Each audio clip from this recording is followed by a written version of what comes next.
السلام علیکم ورحمۃ اللہ وبرکاتہ۔ آج ہم اسلامی سال کے پہلے ہی اور بہت مقدس مہینے محرم کے بارے میں بات کریں گے۔ یہ صرف نیا سال شروع ہونے کا مہینہ نہیں بلکہ ہمیں صبر، قربانی، تقوی اور حق پر قائم رہنے کا پیغام دینے والا مہینہ ہے۔ آج کا سوال یہ ہے، محرم کا مہینہ اصل پیغام کیا ہے اور کربلا کا وہ سبق کیا ہے جو ہر مسلمان کو اپنی زندگی میں معلوم ہونا یعنی یاد رکھنا چاہیے؟ تو ویڈیو کو پورا دیکھیے گا آخر تک، ایسے دوسروں تک بھی ضرور شیئر کیجیے گا تاکہ کچھ لوگ ایسے خاص موقعوں پر ہی محرم کو یاد کرتے ہیں یا کربلا کا واقعہ یاد کرتے ہیں، اس کے بعد پھر اسے ایک حقیقت، ایک کہانی کے طور پر اسے مان کر پھر چھوڑ دیتے ہیں۔ تو ایسے لوگوں تک ضروری سے شیئر کیجیے گا تاکہ لوگوں کو سمجھے کہ کربلا کا واقعہ محرم کا مہینہ صرف ایک محدود وقت تک نہیں یاد رکھنے والا ہے بلکہ اسے ہمیں قیامت تک اپنی زندگی میں یاد کرنا چاہیے اور اسے اپنی زندگی میں شامل کر کے ہمیں چلنا چاہیے۔ اس لیے ضرور شیئر کیجیے گا، اور اگر آپ میرے چینل پر پہلی بار آئے تو میرے چینل کو سبسکرائب کرنا بالکل بھی مت بھولیے گا، اور اگر فیس بک پر دیکھ رہے ہیں تو میرے پیج کو فالو بھی ضرور کیجیے گا۔ تو چلیے ویڈیو شروع کرتے ہیں۔ بسم اللہ الرحمن الرحیم۔ شروع کرتے ہیں اللہ کے نام سے جو بہت مہربان نہایت رحم کرنے والا ہے۔ اللہ تعالیٰ نے قرآن میں 4 مہینوں کا حرمت والا مہینہ قرار دیا ہے۔ اب محرم بھی انہی مہینوں میں سے ایک ہے، ایک مقدس والا مہینہ ہے۔ رسول اللہ صلی اللہ علیہ وسلم نے اس مہینے کو اللہ کا مہینہ فرمایا ہے۔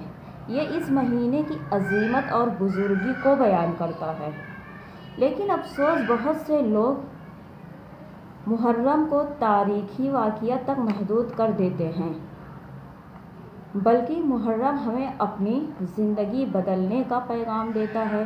جب مسلمان کا ذکر ہوتا ہے تو کربلا کا واقعہ یاد آتا ہے۔ کربلا صرف ایک جنگ کا نام نہیں تھا بلکہ حق اور باطل کے درمیان فیصلہ کرنے کا نام بھی تھا، بلکہ حق اور باطل ایک عظیم مقابلہ تھا۔ کربلا کا جنگ ایک عظیم مقابلہ تھا۔ ایک طرف دنیا کی طاقت تھی اور ایک طرف سچائی اور دین پر قائم رہنے والے لوگ تھے۔ کربلا کا جنگ یہی تھا۔ اس میدان میں نبی کریم صلی اللہ علیہ وسلم کے نواسے امام حسین رضی اللہ تعالیٰ عنہ نے دنیا کو وہ درس دیا جو قیامت تک یاد رکھا جائے گا۔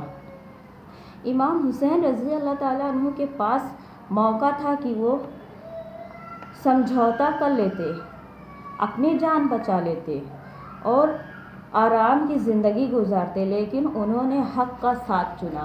حق کا ساتھ کیوں چنا انہوں نے؟ کیونکہ وہ ہمارے لیے کربلا کو ایک مثال بنانا چاہتے تھے، ہمیں یاد دلانا چاہتے تھے ساری زندگی کی صرف اور صرف عبادت کے لائق ایک ہی ذات ہے، اور وہ ہے اللہ سبحانہ وتعالیٰ کی ذات ہے۔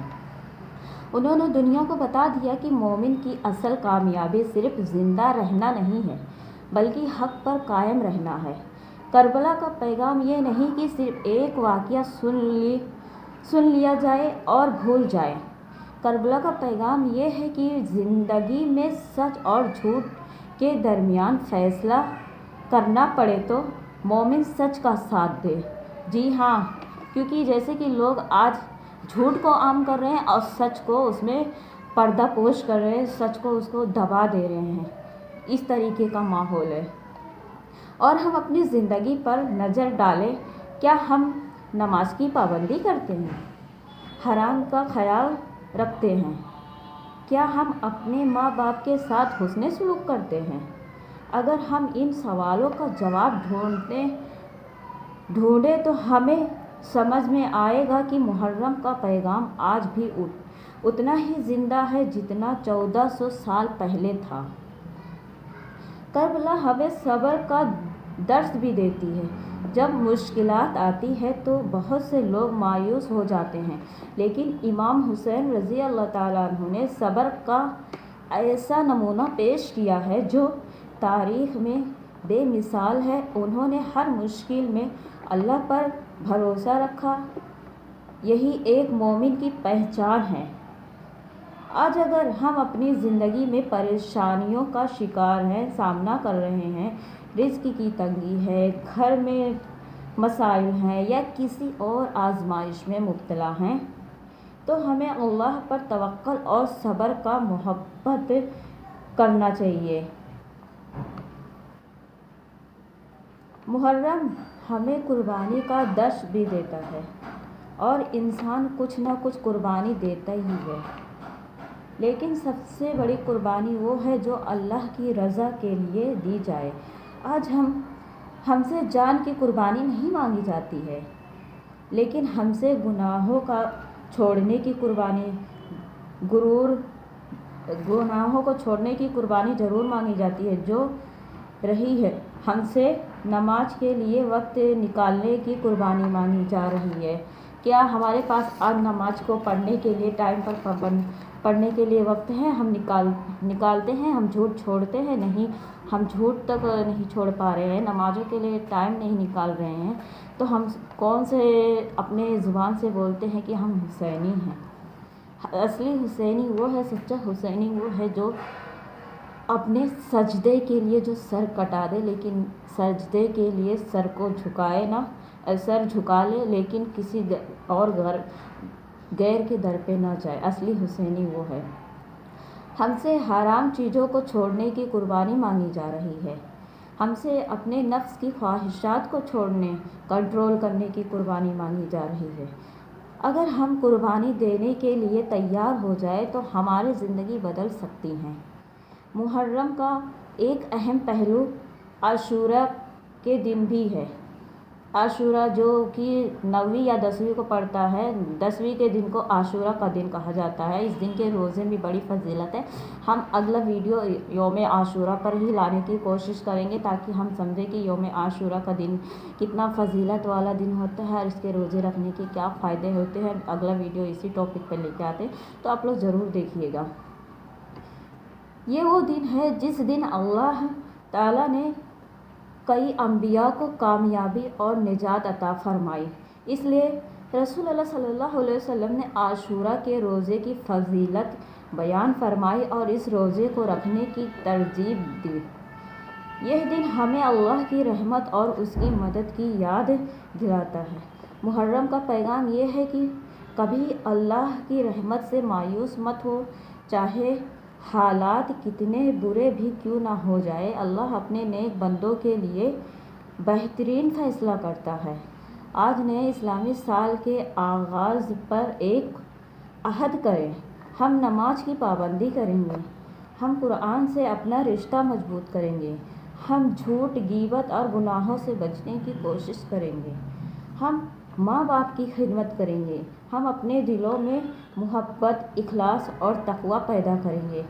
یہی محرم کا اصل پیغام ہے، یہی کربلا کا اصل سبق ہے، اور یہی وہ راستہ ہے جو ہمیں اللہ کی رضا اور کامیابی کی طرف لے جاتا ہے۔ اللہ تعالیٰ ہمیں محرم کی حقیقات، روح کو سمجھنے اور اس پر عمل کرنے کی توفیق عطا فرمائے، آمین۔ کیونکہ محرم کا مہینہ صرف ایک وقت تک نہیں یاد رکھنا چاہیے، یہ ایک وقت تک یاد رکھنے والا چیز نہیں، بلکہ اسے قیامت تک، جب تک ہماری زندگی ہے، جب تک یاد رکھنے والا مہینہ ہے، کیونکہ اسی مہینے میں ہی کربلا کا واقعہ بھی پیش آیا ہے، اسی مہینے میں بھی حضرت امام حسین رضی اللہ تعالیٰ عنہ کی شہادت کا دن بھی ہے۔ اس لیے اسے ہمیں ایک جشن کے طور پر اس مہینے کو تو بالکل بھی نہیں منانا چاہیے، کیونکہ کچھ لوگ رہتے ہیں اس مہینے میں، جب بھی محرم کا مہینہ چالو ہو جاتا ہے، بہت سے لوگ خوشیاں مناتے ہوئے کرتے ہیں، ماتم وغیرہ تو نہیں کرنا چاہیے۔ جتنا ہو سکے اس مہینے میں ہمیں قرآن کی تلاوت کرنا چاہیے، اللہ کا ذکر کرنا چاہیے، امام حسین رضی اللہ تعالیٰ عنہ اور ہمارے پیارے نبی صلی اللہ علیہ وسلم کے پورے گھرانوں کے لیے ہمیں دعائیں کرنی چاہیے، توبہ استغفار کرنی چاہیے اس دن۔ تو انشاءاللہ یہ بیان آپ کو ضرور سمجھ میں آئے گا، اچھا بھی لگا ہوگا، اسے دوسروں تک بھی ضرور شیئر کیجیے گا، اور اگر آپ میرے چینل پر پہلی بار آئے تو میرے چینل کو سبسکرائب کرنا بالکل بھی مت بھولیے گا، اور اگر فیس بک پر دیکھ رہے ہیں یا سن رہے ہیں تو میرے پیج کو فالو بھی ضرور کیجیے گا۔ تب تک کے لیے آپ خوش رہیے گا، اپنے آپ کو خوش رکھنے کی کوشش کیجیے گا۔ ملتے ہیں اگلے ویڈیو میں، اللہ حافظ۔